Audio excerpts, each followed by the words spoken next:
This week on the Global Intelligence Weekly Wrap-Up, Neil Bisson, a retired intelligence officer with the Canadian Security Intelligence Service and the director of the Global Intelligence Knowledge Network, examines a series of stories highlighting how modern national security threats are increasingly converging across cyber warfare, espionage, terrorism, foreign interference, and technological vulnerability. The episode begins in the United Kingdom, where GCHQ Director Anne Keast-Butler is warning that Russia and China are intensifying cyber operations, sabotage activity, and hybrid warfare campaigns against Western democracies. From there, we head to Iran, where authorities have executed another man accused of spying for Israel's Mossad intelligence service amid escalating regional tensions and a growing covert intelligence war unfolding behind the scenes across the Middle East.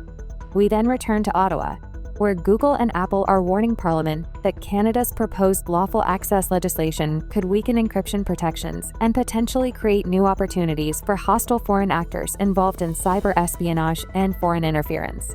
Next, we travel to Australia, where new revelations tied to the deadly Bondi beach terrorist attack are raising serious questions about intelligence prioritization, counterterrorism oversight, and the evolving threat posed by decentralized online radicalization inspired by ISIS ideology. And finally, we return to Canada, where a new report warns that Chinese foreign interference efforts remain systemic ahead of Chinese Foreign Minister Wang Yi's visit to Ottawa. What are you waiting for? Let's begin.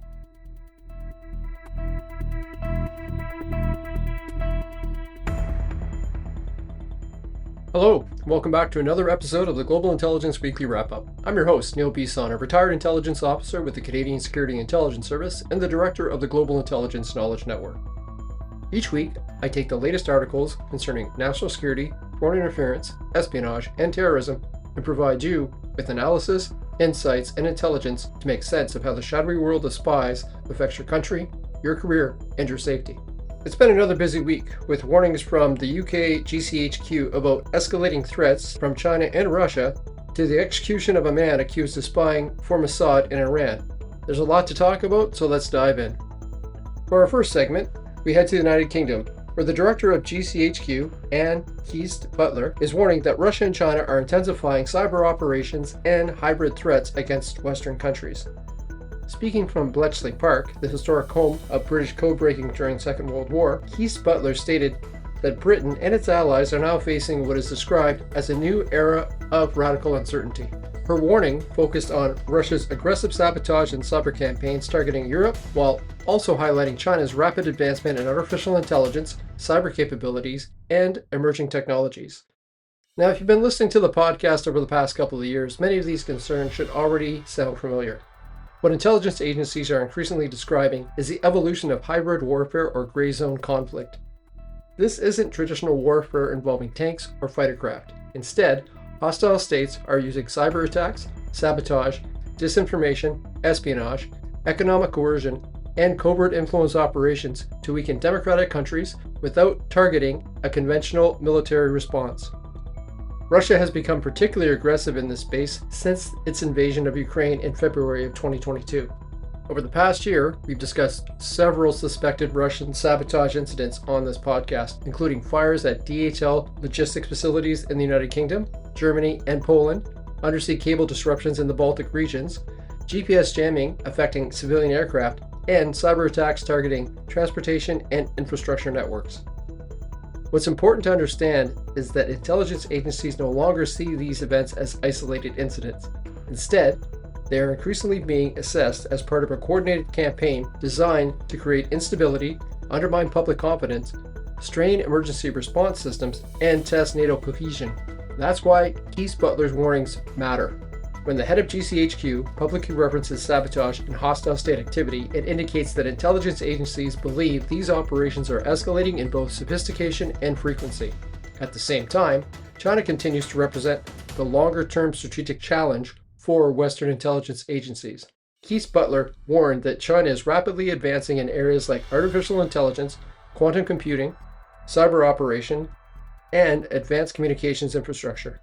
Again, this reflects many of the stories we've already discussed on this podcast, including Chinese cyber espionage linked to groups like APT-31, concerns surrounding Huawei and critical infrastructure, WeChat influence operations targeting diaspora communities, intellectual property theft, and attempts to gain access to emerging technologies through academia and research partnerships.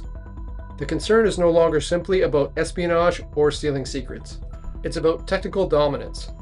Whoever leads in artificial intelligence, cyber capabilities, quantum technologies, and advanced communication systems will possess enormous geopolitical influence in the decades ahead. One aspect of this story that stood out to me was the symbolism of delivering the speech from Bletchley Park. During the Second World War, Bletchley Park was where British intelligence cracked Nazi Germany's Enigma code, one of the greatest intelligence successes in history. By speaking from that location, GCHQ was clearly signaling that today's cyber and technological battles are being viewed with the same level of strategic importance as wartime intelligence operations during the 1940s. The difference today is speed and scale. Modern cyber operations can target hospitals, electrical grids, financial institutions, transportation systems, elections, and public trust itself. These attacks can often happen both simultaneously and anonymously. Artificial intelligence is also accelerating the threat environment. Keast-Butler described AI as an unstoppable force, warning that hostile states and integrating AI into cyber operations, intelligence collections, influence campaigns, and disinformation efforts. This is particularly concerning because AI lowers the barrier for conducting sophisticated cyber and information operations. Deepfakes, automated phishing campaigns, synthetic propaganda, adapted malware, and AI-generated disinformation are all becoming increasingly accessible tools for hostile actors. What's notable about Keast-Butler's comments is that they align closely with warnings we've already heard from MI5 Director General Ken McCallum, NATO intelligence officials, and other Western intelligence agencies over the last year. There is a growing consensus within the intelligence community that Western countries are now operating in a constant state of strategic competition below the threshold of war. One of the most important aspects of this evolving threat environment is the increasing convergence between cyber operations, sabotage, organized crime, espionage, and foreign influence activity. The lines separating these threats are becoming increasingly blurred, and what makes attribution, distribution, and deterrence far more complicated for intelligence and law enforcement agencies. From a Canadian perspective, the story matters because Canada remains deeply integrated within the Five Eyes Intelligence Alliance alongside the United Kingdom, United States, Australia, and New Zealand. The same hostile actors targeting British and European infrastructure are almost certainly probing Canadian vulnerabilities as well. We've already seen repeated warnings from CSIS and CSE regarding cyber threats, foreign interference, espionage, and critical infrastructure targeting linked to hostile states like Russia and China. And as I've said many times before, these activities are not slowing down. They are evolving and escalating. This latest warning from GCHQ is another reminder that intelligence agencies no longer believe they are preparing for future cyber operation conflict. It's already here.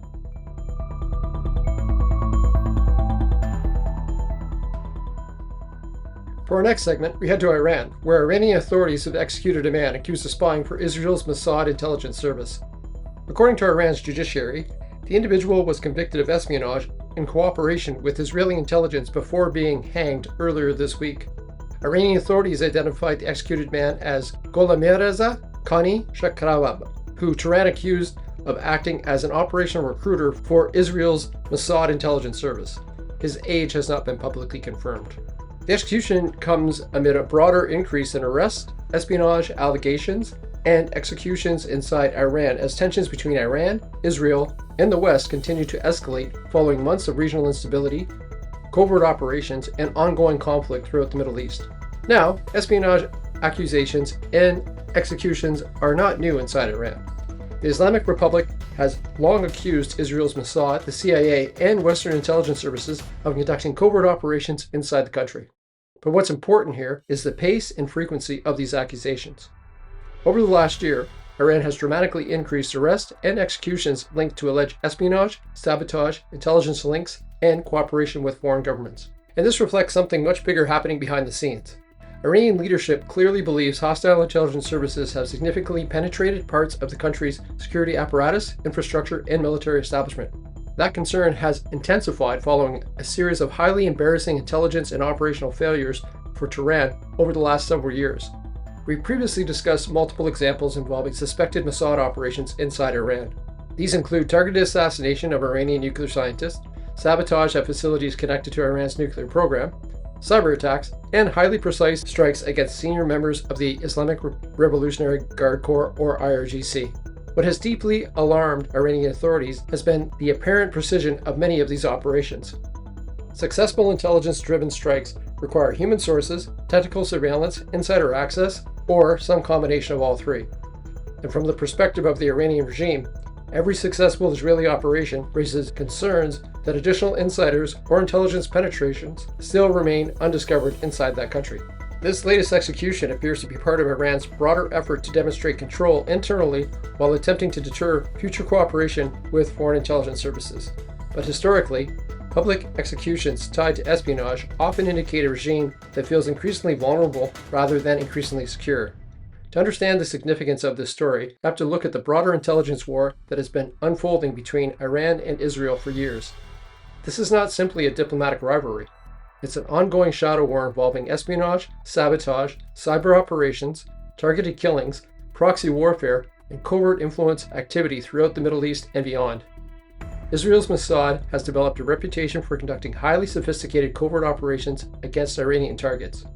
Over the years, operations attributed to Mossad have allegedly included the theft of Iran's nuclear archive from Tehran in 2018, assassinations of nuclear scientists such as Mohsen Fakhrizadeh in 2020, and repeated sabotage operations targeting Iranian nuclear infrastructure. At the same time, Iran's IRGC and Quds Force have also been accused of conducting foreign operations abroad, including plots targeting dissidents, Israeli interests, Jewish organizations, and Western officials. If you've listened to the podcast before, you're well aware of how Iran increasingly relies on proxy networks, criminal facilitators, cyber operations, and covert operatives to conduct many of these activities while maintaining plausible deniability. What's becoming increasingly clear is that intelligence conflict between Iran and Israel is no longer confined to the Middle East. It has become global in nature. European governments, North American intelligence agencies, and regional allies are now increasingly concerned about Iranian and Israeli covert operations extending beyond traditional battlefields. One of the biggest concerns intelligence professionals look at in stories like this is whether the regime is reacting to an actual espionage threat or attempting to use espionage accusations to reinforce internal political control. Iran has historically used national security charges to justify crackdowns during periods of instability, public unrest, or external pressure. At the same time, it would be a mistake to underestimate the extent to which hostile intelligence services likely are operating against Iran. The reality is that Israel's Mossad has demonstrated extraordinary operational reach inside Iran over the last decade. From my perspective as a former intelligence officer, what stands out most is the increasing overlap between cyber operations, human intelligence collections, precision strikes, and internal regime paranoia. Modern intelligence conflicts are no longer isolated to traditional espionage. They now involve campaigns combining surveillance, cyber capabilities, artificial intelligence, proxy network sabotage, and influence operations simultaneously. And Iran appears to believe it is currently under sustained intelligence pressure from multiple adversaries. This latest execution is another reminder that the intelligence war between Iran and Israel continues to escalate beneath the surface of broader geopolitical tensions. While public attention often focuses on military strikes, military operations, and diplomatic statements, intelligence agencies remain deeply engaged in covert operations that rarely make headlines until something goes wrong. The growing number of espionage arrests and executions inside Iran suggests the regime is increasingly concerned about infiltration, insider leaks, and covert foreign operations targeting its leadership, military infrastructure, and strategic programs. And as tensions throughout the Middle East continue to evolve, we should expect these intelligence and counterintelligence battles to intensify rather than diminish. Because in many ways, long before open conflict begins, intelligence services are already fighting the war in the shadows.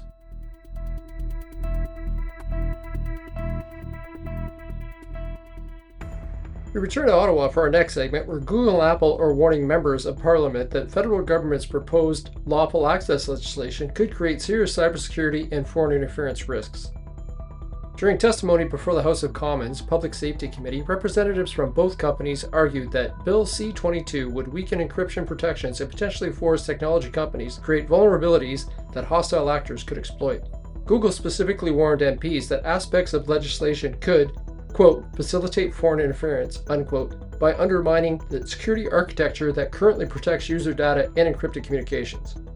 Lawful access legislation has always been one of the most controversial areas in national security and intelligence. Law enforcement and intelligence agencies have long argued that rapidly evolving technology and encrypted communications are making it increasingly difficult to investigate terrorism, espionage, organized crime, child exploitation, and foreign interference. From their perspective, criminals, hostile intelligence services, and extremist groups are increasingly operating inside encrypted digital environments that are difficult or sometimes impossible for authorities to access even with judicial authorization. But the concern raised by Google, Apple, privacy advocates, and cybersecurity experts is equally important. Any system designed to create lawful access for governments also creates potential vulnerabilities that hostile states, cybercriminals, or foreign intelligence agencies could eventually exploit. And this is where the issue becomes highly relevant from an intelligence and national security perspective. According to testimony before the committee, Bill C-22 could potentially compel companies to weaken encryption protections, override user deletion controls, or create remote access capabilities for law enforcement purposes. Google warned that these types of capabilities could ultimately be exploited by hostile actors involved in espionage, cyber operations, or foreign interference. This concern is not theoretical.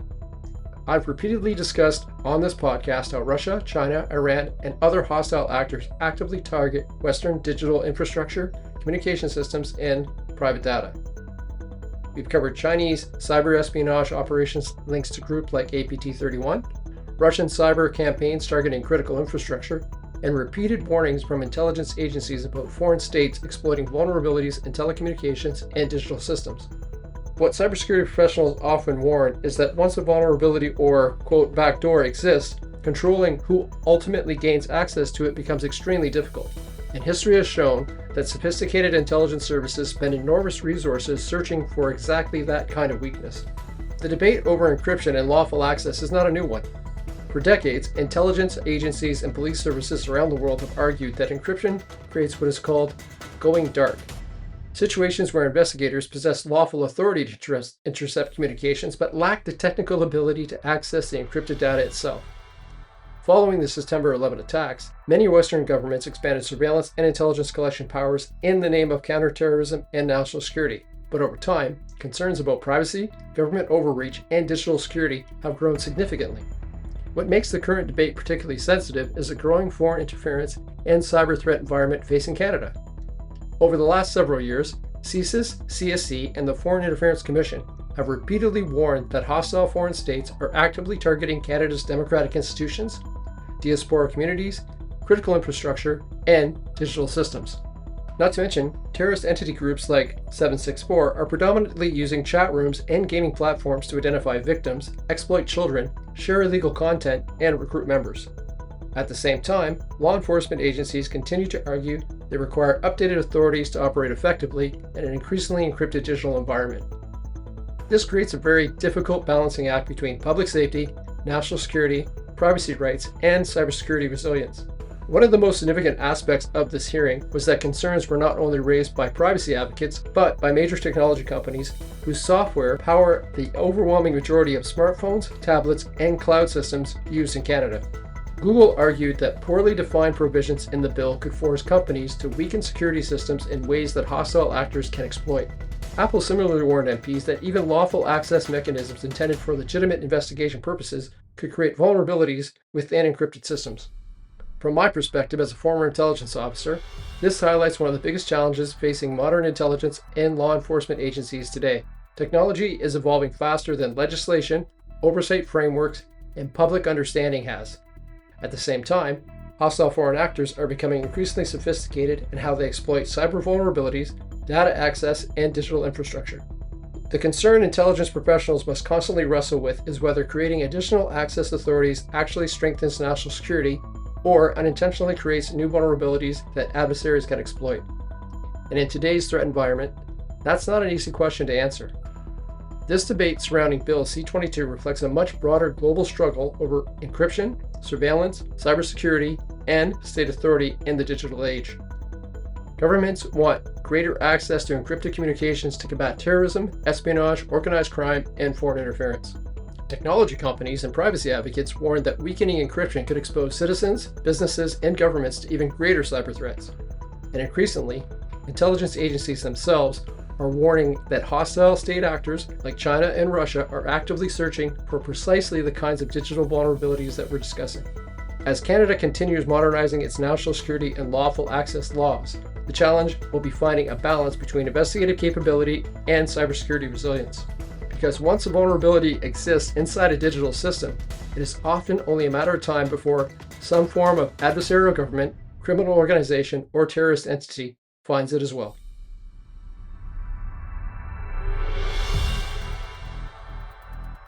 For our next segment, we head to Australia, where new revelations are raising serious questions about counterterrorism oversight and intelligence prioritization following the deadly Bondi Beach attack in December of 2025.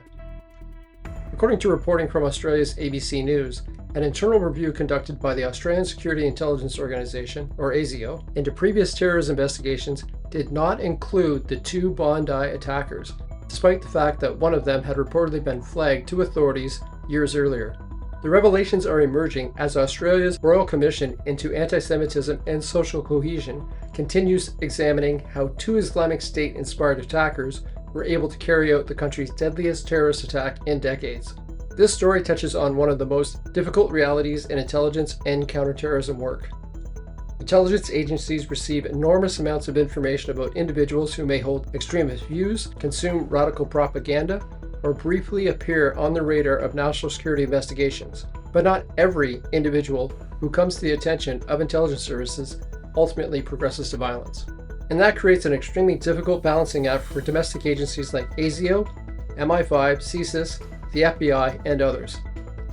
The Bondi attack occurred on December 14, 2025, at a Hanukkah gathering at Bondi Beach in Sydney.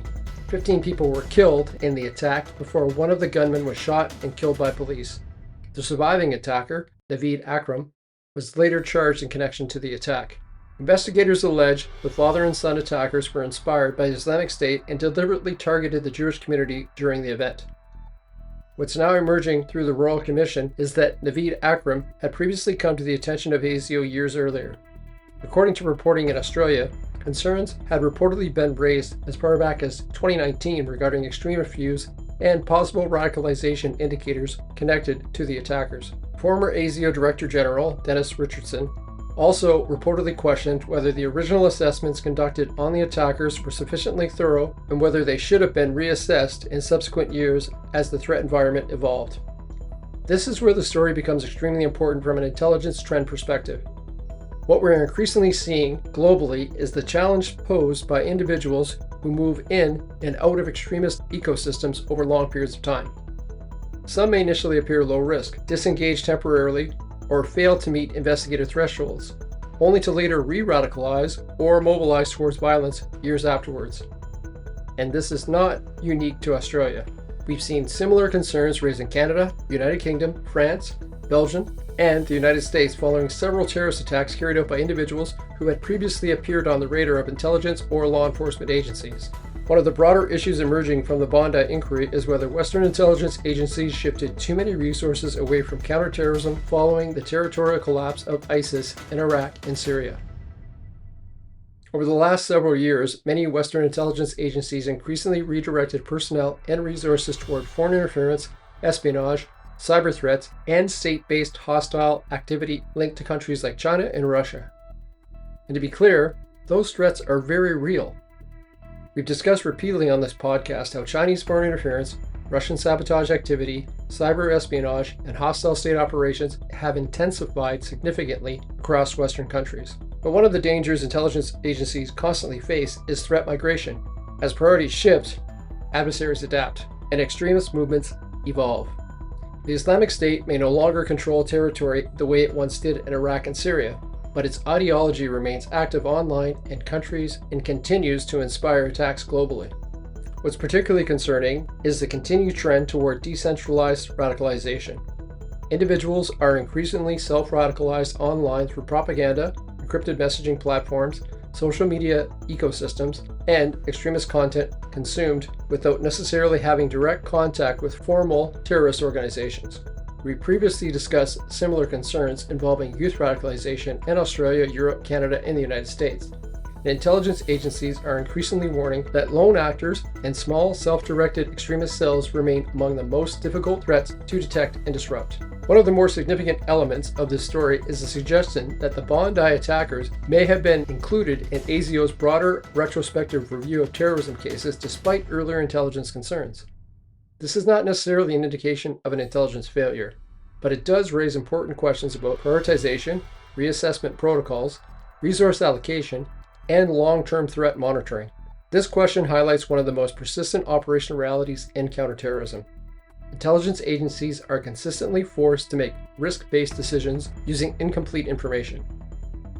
The frightening reality is that there are simply too many individuals displaying some form of extremist behavior for every single case to receive permanent, full-time monitoring. The challenge becomes determining which individuals are simply consuming extremist content and which individuals are actually moving towards operational violence. And unfortunately, hindsight after an attack always creates a much clearer picture than investigators had beforehand. At the same time, this inquiry appears to be exposing broader concerns regarding information sharing, reassessment procedures, and whether the growing focus on foreign interference and espionage may have unintentionally reduced attention on Islamic extremist threats. The latest development in the Bondi Beach investigation is another reminder that terrorism threats continue to evolve even after the decline of larger terrorist groups like ISIS. The threat environment facing Western intelligence agencies today is far more fragmented, decentralized, and unpredictable than it was during the height of the global war on terror. At the same time, intelligence services are now being forced to divide resources across an expanded range of threats, including cyber operations, foreign interference, espionage, sabotage, and domestic extremism. And that creates enormous operational pressure on agencies tasked with identifying which threats are immediate and which remain aspirational. The Bondi attack and the ongoing Royal Commission will likely continue raising difficult questions about intelligence prioritization, resource allocation, and how democracies balance multiple evolving national security threats simultaneously. Because in modern intelligence work, the danger isn't that agencies aren't watching out for these threats. The danger is often that they are forced to watch too many of them simultaneously.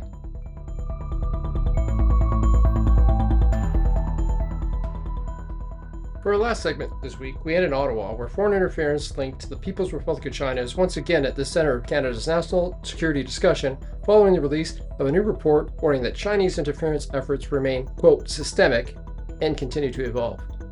The report, released by the Montreal Institute for Global Security, comes just as Canada prepares to welcome Chinese Foreign Minister Wang Yi to Ottawa for the first time by a Chinese foreign minister in nearly a decade. Researchers and former officials involved in the report are calling for a more coordinated response among G7 countries to counter foreign interference activities linked to Beijing, particularly as China's tactics become more technologically sophisticated and increasingly embedded within democratic societies. According to the article, former Liberal Member of Parliament John McKay urged Foreign Affairs Minister Anita Anand to directly address foreign interference concerns with Wang Yi during his visit to Canada. McKay stated that if Canada and China are attempting to reset relations, then foreign interference must be part of that discussion. The article notes that Chinese Foreign Minister Wang Yi's last visit to Canada was in 2016 and became controversial after he lashed out at a Canadian journalist who questioned him about China's human rights record during a joint press conference with then Foreign Minister Stéphane Dion. The timing of this new report is significant because it highlights the continuing tension between diplomatic engagement with China and Canada's ongoing national security concerns regarding foreign interference, cyber espionage, intimidation campaigns, and intellectual property theft. Kyle Matthews, Executive Director of the Montreal Institute for Global Security, told Global News that while Canada must continue pursuing economic opportunities with countries like China and India, Canada, quote, cannot be naive. Matthews warned that Canada is dealing with states that have harassed Canadian citizens, targeted diaspora communities, and stolen intellectual property. The article also references comments from Dan Stanton, former CSIS Executive Manager and the current Director of the National Security Program at the University of Ottawa, who emphasized the importance of government transparency regarding the continued threat of foreign interference. Stanton stated that Canadians, particularly diaspora communities, need reassurance that the government still recognizes the seriousness of foreign interference threats and intends to hold foreign states accountable for their actions. Over the past several years, concerns surrounding Chinese foreign interference in Canada have intensified significantly. These concerns have included allegations of interference in Canadian elections, intimidation of diaspora communities, clandestine overseas police stations operating in Canada, cyber espionage, influence campaigns, and attempts to cultivate political relationships at multiple levels of government. Much of this information became public through the Foreign Interference Commission led by Justice Marie-Josée Hogue, reporting linked to NSICOPT investigations and repeated warnings from the Canadian Security Intelligence Service. The article notes that Prime Minister Mark Carney's recent travel to Beijing in January as part of efforts to improve relations between Canada and China and strengthen economic consideration. However, the release of this report demonstrates that despite diplomatic engagement, national security concerns tied to China remain unresolved. From an intelligence perspective, this reflects the reality that foreign interference operations are often long-term strategic efforts designed to gradually shape political environments, influence decision-making, and advance geopolitical interests over time. Kyle Matthews' comments in the article highlight one of the major challenges facing Western democracies today, balancing economic interest and national security realities. While countries like Canada may seek increased trade and diplomatic engagement, intelligence and security officials continue to warn that some foreign states are simultaneously conducting covert influence and interference operations within democratic societies. Dan Stanton's comments are also particularly important because they focus on public trust and transparency. One of the recurring criticisms surrounding foreign interference in Canada has been the perception that governments have been slow to publicly acknowledge the scale of the threat environment. Diaspora communities in particular have repeatedly expressed concerns about intimidation, coercion, and harassment linked to foreign state actors operating inside Canada. Unlike traditional espionage cases involving arrest or prosecution, foreign interference frequently operates through influence, access, relationships, coercion, and manipulation behind the scenes. That makes public awareness and political transparency critically important. The release of this new report ahead of Chinese Foreign Minister Wang Yi's visit to Canada reinforces that foreign interference remains a major national security concern for Canada and its allies. While diplomatic and economic engagement with China may continue, Canadian officials, intelligence professionals, and national security experts are making it increasingly clear that concerns surrounding foreign interference, intimidation, and espionage cannot simply be ignored in pursuit of improved relations. As geopolitical competition continues to intensify globally, Canada will likely face increased pressure to strengthen its counterintelligence capabilities, improve coordination with allies, and provide greater transparency to Canadians regarding the ongoing threat posed by foreign interference operations. Well, that's going to do it for this week. I want to remind my listeners that the stories for the segments discussed in this podcast are available in the show notes, and I highly recommend you read them. This podcast is here to help you understand how the world of intelligence affects your everyday life, not to formulate your opinion. Until next week, stay curious, stay informed, and stay safe.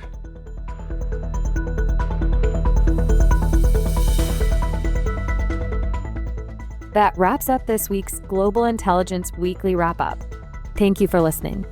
From escalating Russian and Chinese cyber operations targeting Western democracies, to Iran's growing fears of foreign intelligence penetration, to Australia's ongoing examination of counterterrorism oversight following the deadly Bondi beach attack. This week's stories highlight a reality intelligence and security agencies are increasingly confronting. Modern national security threats are becoming more interconnected, more technologically sophisticated, and increasingly difficult to detect. Whether it's hostile states using cyber operations, sabotage, artificial intelligence, and foreign interference to weaken democratic societies, or extremist movements continuing to radicalize individuals online through decentralized digital ecosystems, the common theme is adaptation. These threats no longer operate in clearly separated spaces. Espionage now overlaps with cyber warfare and emerging technologies. Foreign interference increasingly targets diaspora communities, democratic institutions, and public trust. And terrorism threats continue evolving through online radicalization, encrypted communications, and decentralized extremist networks. This week's stories also highlighted another growing challenge facing democratic governments. How do intelligence and law enforcement agencies balance national security, cybersecurity, privacy rights, and democratic openness in a world where hostile actors are actively exploiting the same technologies we rely on every single day? Whether it's debates surrounding lawful access legislation in Canada, growing warnings about Chinese foreign interference, or the increasing use of artificial intelligence within cyber and influence operations, intelligence agencies are now operating in a threat environment that is evolving faster than many governments and institutions can adapt. Producing the Global Intelligence Weekly Wrap-Up requires ongoing monitoring of global developments, intelligence reporting, and emerging threats in order to provide listeners with clear, practical, and independent analysis each week. If you find value in this work, you're encouraged to support the podcast through Buzzsprout. Your support helps ensure that independent intelligence analysis and national security commentary continues to remain available to the public. Don't forget to subscribe, share the episode, and leave a review. It helps more listeners discover the show. And as Neil always reminds us, stay curious, stay informed, and stay safe.